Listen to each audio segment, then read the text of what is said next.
Halo semua, di pertemuan ini saya akan membahas tentang stabilitas sistem keuangan makroprudensial di sesi perkuliahan ketiga. Di sesi perkuliahan pertama, kita belajar tentang bank sentral, di mana bank sentral itu mempunyai 3 pilar. Pilar yang pertama adalah kebijakan moneter, yang kita bahas di bab 2. Pilar kedua adalah stabilitas sistem keuangan yang akan kita belajar hari ini.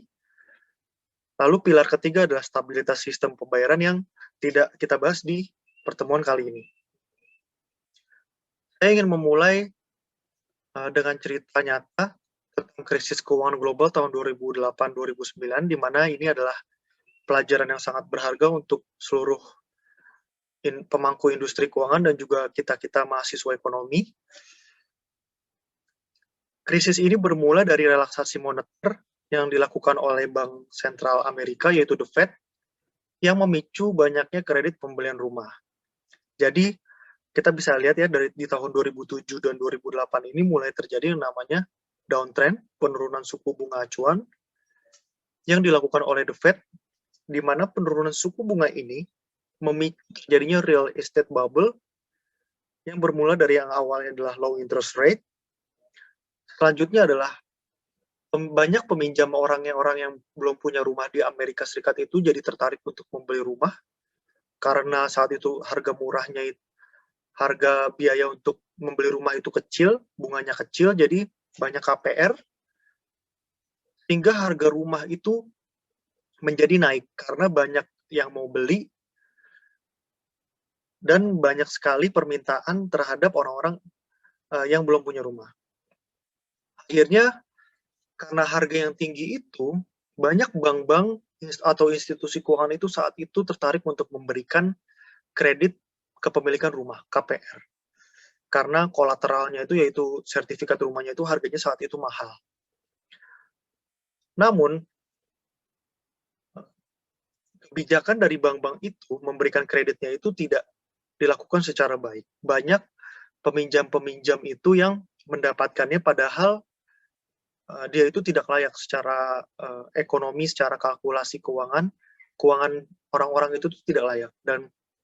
Dan surat-surat perjanjian kepemilikan rumah itu disusun dalam satu paket investasi yang bernama subprime mortgage, dan investasi ini dijual ke investor karena untuk mendapatkan keuntungan investor-investor tersebut, ditambah lagi dengan underlying asetnya, aset yang didukungnya itu adalah rumah yang saat itu lagi tinggi.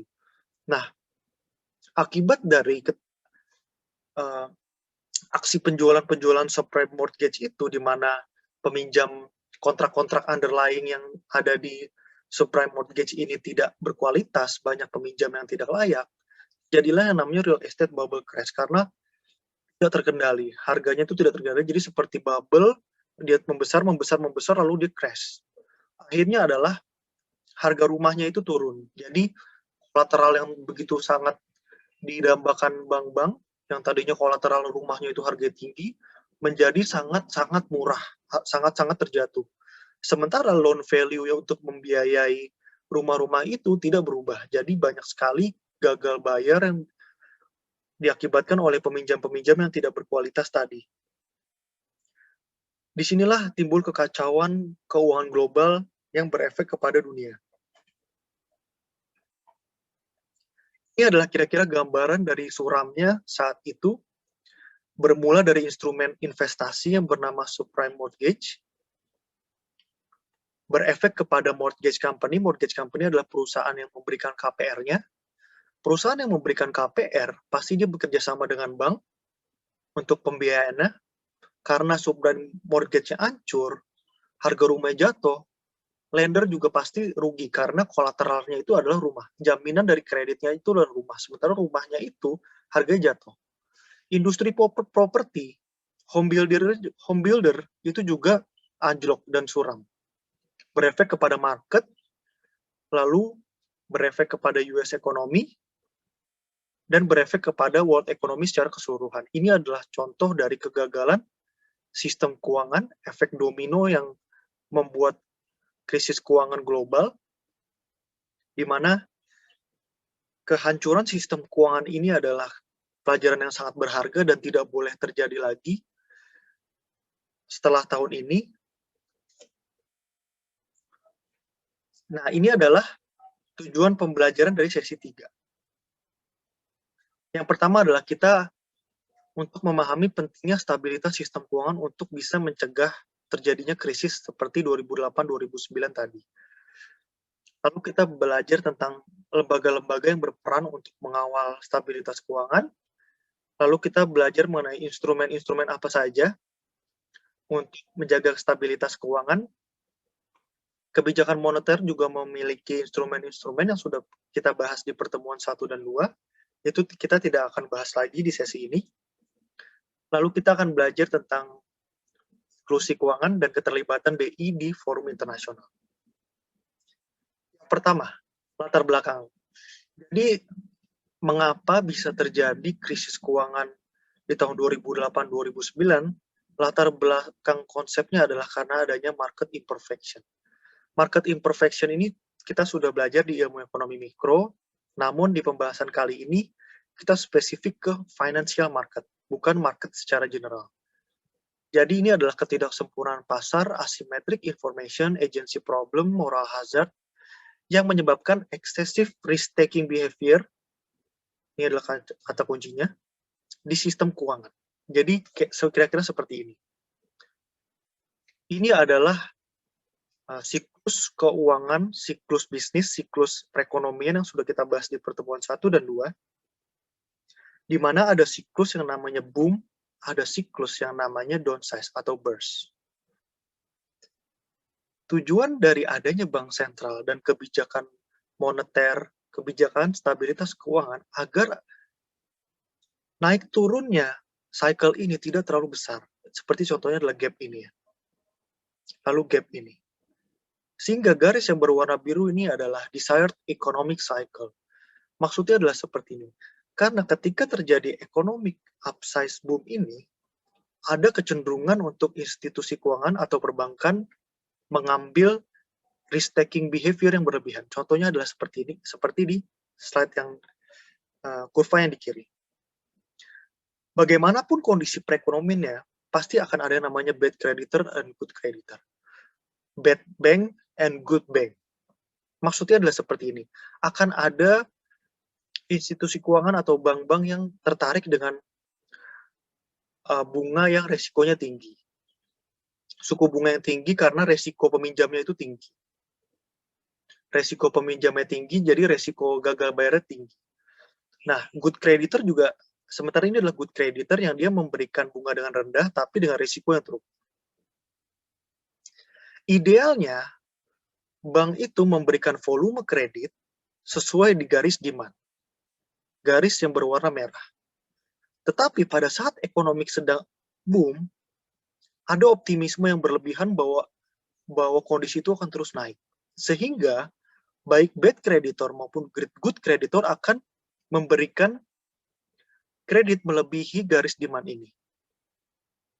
Inilah yang disebut dengan excessive risk-taking behavior. Jadi dia memberikan kredit itu cenderung lebih banyak daripada demand yang ada. Inilah yang berbahaya. Inilah yang terjadi di tahun 2008-2009. Jadi bank-bank itu terlalu pro terhadap pertumbuhan ini.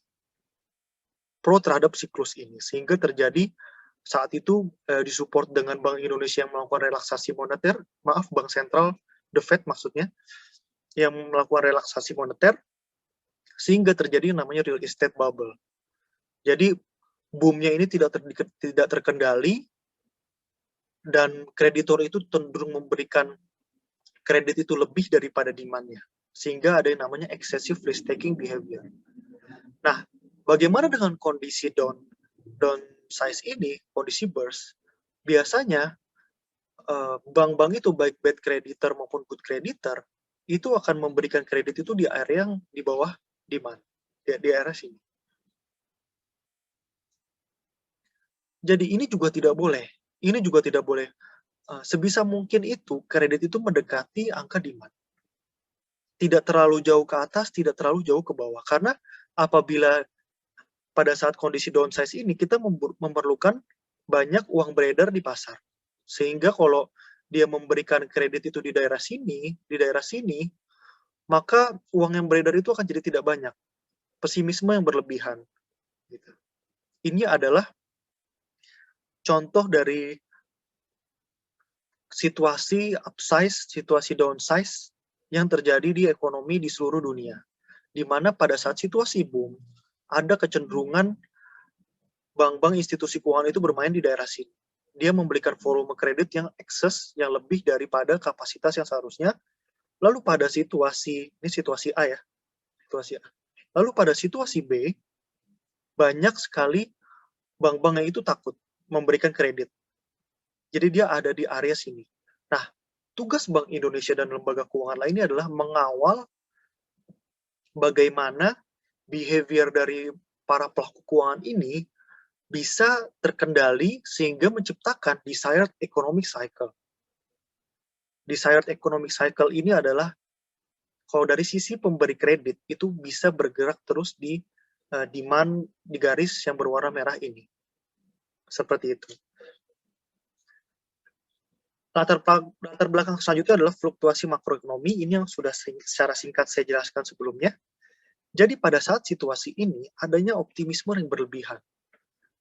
Ini adalah terjadi di Amerika pada saat situasi 2008, banyak optimisme berlebihan, bank-bank itu memberikan kredit yang berlebihan kepada peminjam rumah, padahal peminjam-peminjam tersebut secara kelayakan kurang layak, tetap dikucurkan.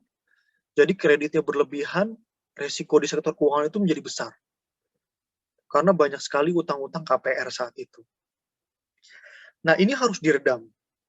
Tidak boleh terlalu tinggi. Dia harus ada di area sini kalau bisa. Oke. Nah, di sisi kontraksi adalah kebalikannya. Ini adalah situasi yang kita alami saat ini. Pesimisme yang berlebihan dan enggan menyalurkan kredit. Jadi kita sekarang ada di situasi ini. Bank Indonesia sudah menurunkan suku bunga, sudah merelaksasi DP 0% untuk rumah dan kredit kendaraan bermotor, agar kita bisa naik lagi ke tipping point ini, dan ekonomi kita bisa terus naik, dan terus naik. Jadi bank-bank itu sekarang enggan menyalurkan kredit, karena resiko pasar itu masih tinggi. Banyak pengangguran yang masih bisa terjadi, banyak kemiskinan yang masih bisa terjadi karena pandemi COVID, yang masih belum tahu selesainya kapan. Meskipun indikator-indikator keuangan sekarang udah cukup baik ya, sejak ada vaksin juga, indeks saham juga sudah semakin membaik, lalu kebijakan-kebijakan mulai terkendali, tetapi kita masih ada di daerah sini sekarang. Lalu definisi stabilitas sistem keuangan. Menurut European Central Bank, ini adalah suatu kondisi di mana sistem keuangan itu tahan terhadap tekanan dan mampu mengatasi ketidakseimbangan keuangan. Dari Bank Indonesia, ini adalah suatu kondisi yang memungkinkan sistem keuangan efektif dan efisien, serta mampu bertahan terhadap kerentanan internal. Jadi kita mendapatkan kata kunci yang sama, yaitu suatu kondisi di mana institusi keuangan kita tahan terhadap tekanan. Jadi ini adalah fondasi pemahaman dari bab ini, di mana kita belajar bagaimana agar sistem keuangan kita, institusi keuangan kita itu tahan terhadap tekanan, baik itu internal maupun eksternal. Selanjutnya adalah, jadi begini ya, di tahun 2008-2009 itu ada beberapa negara itu yang bisa dibilang impact krisisnya itu kecil, terdampaknya itu kecil. Di anggota G20 itu ada China, ada India, termasuk kita, Indonesia. Jadi saat itu kita adalah salah satu dari sedikit negara yang pertumbuhan ekonominya itu masih positif. Itu adalah terjadi karena kita memiliki komponen stabilitas sistem keuangan ini yang baik. Kita memiliki makroekonomi yang stabil saat itu. Kita memiliki kerangka pengawasan makroprudensial yang baik saat itu 2008. Kita juga memiliki pasar keuangan yang efisien, pengawasan kehati-hatian yang baik, manajemen institusi perbankan yang baik, dan juga kelancaran sistem pembayaran yang baik. Ini adalah fondasi dari bertahannya ekonomi Indonesia di tahun 2008-2009. Jadi kita harus mengapresiasi pada lembaga-lembaga negara, Bank Indonesia yang saat itu menjabat, karena kita masih bisa stabil, masih bisa bertumbuh dibandingkan negara-negara lain. Nah, apakah mensupport stabilitas sistem keuangan? Apakah hanya makroprudensial? Jawabannya adalah tidak. Jadi, ini adalah 3 kebijakan utama yang saling mensupport satu sama lain seperti puzzle, saling melengkapi satu sama lain, di mana 3 kebijakan ini harus sinergis untuk mencapai stabilitas keuangan. Yang pertama adalah kebijakan makroekonomi. Ini dipimpin oleh kebijakan fiskal dan kebijakan moneter, di mana fokusnya adalah pada stabilitas harga barang dan jasa secara agregat. Penanggung jawabnya adalah Kemenq, Bank Indonesia, pemerintah pusat, dan pemerintah daerah. Jadi ini tidak hanya Kemenq dan Bank Indonesia, seperti contoh komoditas beras yang saya sampaikan di video kedua, sesi kedua, jadi tidak hanya Kemenq dan Bank Indonesia, tapi juga pemerintah dan pusat itu juga bertanggung jawab untuk kestabilan harga barang maupun jasa secara agregat. Lalu kita bicara tentang kebijakan makroprudensial. Kebijakan makroprudensial bedanya adalah ini fokus kepada stabilitas sistem keuangan. Jadi kita bisa lihat di sini ya. Di sini dan di sini. Fokusnya adalah kolom makroekonomi itu stabilitas harga barang dan jasa, kebijakan makroprudensial adalah stabilitas sistem keuangan yang kita pelajari di pertemuan ini. Tujuannya adalah untuk memitigasi resiko sistemik dan kecenderungan perilaku pro-cyclical. Resiko sistemik yang dimaksud itu adalah resiko ini. Gambar ini sudah sangat menjelaskan apa itu resiko sistemik, di mana kegagalan dalam subprime mortgage bisa berpengaruh kepada ketahanan ekonomi sebuah negara, bahkan dunia. Lalu bagaimana dengan pro-cyclical? Cyclical adalah di slide ini. Institusi keuangan itu tidak boleh terlalu pro-siklus. Jadi jangan sampai terlalu pro terhadap siklus ini sehingga terjadi excessive risk-taking behavior di area sini, atau terlalu pro-cyclical terhadap situasi ini. Jadinya dia akan ada di area sini. Theoretically dan ideally harus ada di line demand ini. Penyaluran kredit, volume kredit itu harus ada di line demand ini. Jadi idealnya adalah situasi dalam line biru ini adalah volume kredit yang diberikan pada kurva demand ini. Jadi ini adalah perbedaan dari makroekonomi dan makroprudensial, di mana sejak tahun 2016 dibuat yang namanya komite berisikan Kementerian Keuangan, Gubernur BI, OJK, dan LPS untuk mengawal sistem keuangan kita. Bagaimana dengan mikroprudensial? Mikroprudensial ini dikawal oleh OJK. Jadi bedanya dengan makro adalah kalau OJK ini dia fokus pada individu per individu, institusi keuangan per institusi keuangan, perbankan ke perbankan satu ke perbankan lain. Jadi fokus OJK adalah mengawal setiap individunya, bukan secara makro. Secara makro itu dikawal oleh Bank Indonesia dalam tim yang bernama KSSK.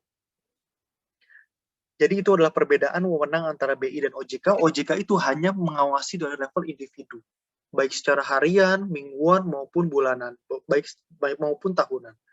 Jadi memang yang mengawasi, saya itu juga bekerja di institusi keuangan ya, jadi memang kami itu banyak diawasi dan berkomunikasi dengan OJK karena setiap permasalahan dan setiap laporan itu banyak sekali dilaporkannya ke OJK. Gitu. Ke BI juga ada tapi tidak banyak.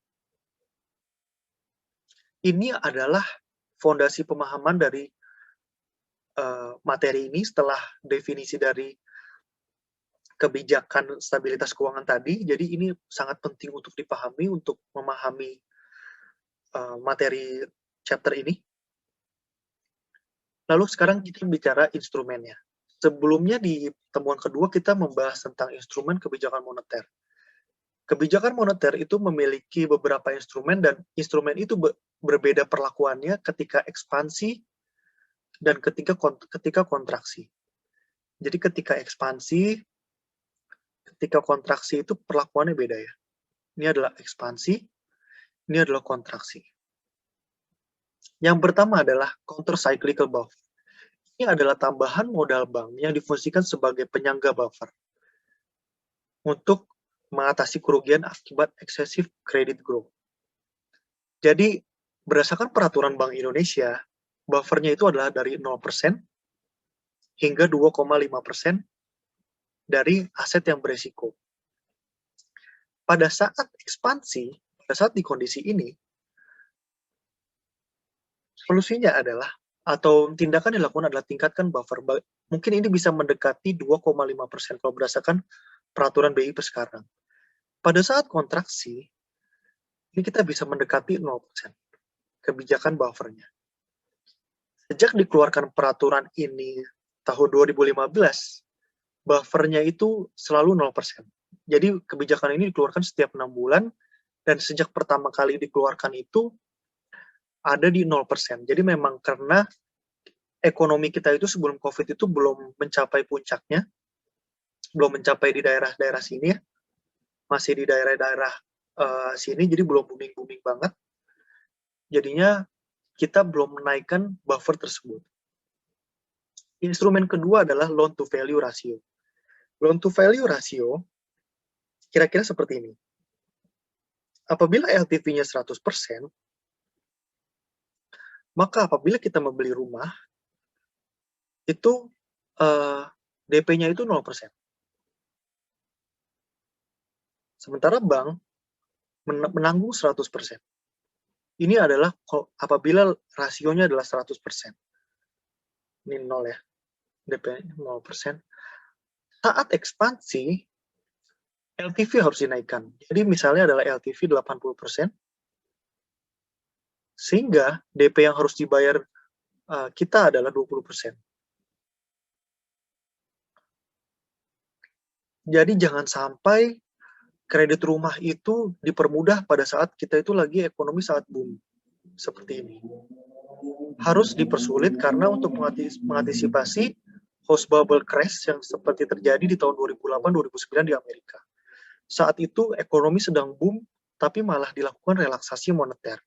Kemudahan untuk mengakses kredit perumahan. Sebaliknya adalah ini yang terjadi di Indonesia saat ini. Bank Indonesia pada bulan lalu, Maret, menerapkan LTV 100% untuk rumah dan kredit kendaraan bermotor KKB. Jadi, ini adalah kondisi kita saat ini. Bank Indonesia baru menerapkan boleh DP 0% untuk rumah dan motor, untuk agar kita segera naik dari masa kontraksi ke masa ekspansi lagi. Ini adalah instrumen yang kedua. Instrumen yang ketiga adalah rasio intermediasi prudensial. Rasio intermediasi prudensial adalah rasio perbandingan antara aset dan liabilitas rupiah dan falas. Jadi berdasarkan peraturan Bank Indonesia itu range rasionya itu paling rendah, batas bawahnya itu 80%, batas atas ya 92%. Apabila saat ekspansi, ini adalah kebijakan counter cyclical. Jadi apabila saat ekspansi, ini bisa ditetapkan mendekati 92% batas atas. Apabila sedang kontraksi, itu bisa mendekati batas bawahnya, 80%. Ini bertujuan agar Bank Indonesia atau perbankan-perbankan itu lebih fleksibel memberikan kredit pada saat situasi ini.